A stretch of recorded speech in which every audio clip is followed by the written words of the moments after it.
an awful lot of diverse wildlife here at Squaw Creek. I get to see more than anybody else because I'm always in the machine, always out in the way. You know, everywhere from the eagles to the deer, all the ducks, whatever's out there. I enjoy it all. Jacob Leamer is a maintenance mechanic at Squaw Creek National Wildlife Refuge. He is part of the small and dedicated staff who manages the refuge for the benefit of wildlife and visitors. The area was settled in the 1840s. You know, the Missouri River used to go from bank to bank. When the Corps of Engineers finally showed up and they wanted to try and train the river, then they cut off a lot of the oxbows. In 1935, Squaw Creek National Wildlife Refuge was established to provide habitat and breeding grounds for migratory birds and other wildlife. Since that time, reconstructing the area's original landscape has involved lots of hard work, which continues today. To create a variety of wetland habitats needed by different kinds of wildlife, water levels are raised and lowered at different times of the year. As we bring down the water levels out here in the spring, this will soon be all mud flats, which is ideal for shorebird habitat.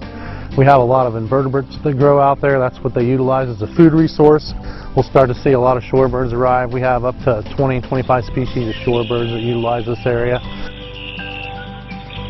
In the fall, dry units are flooded, and water is raised in some pools to attract waterfowl on their southward migration.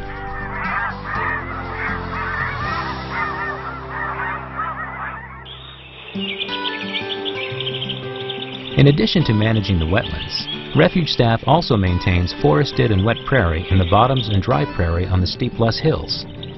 Carefully controlled fires remove trees and other invasive plants from the grasslands and help the native prairie plants thrive.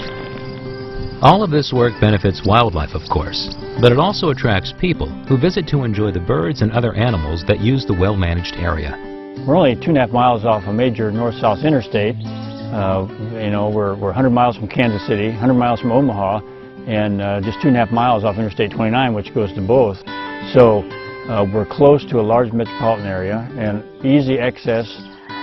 Because of the large concentration we get of waterfowl, particularly snow geese and eagles, that attracts a lot of people. And most years we'll get visitors from just about every state and from 10 to 15 foreign countries.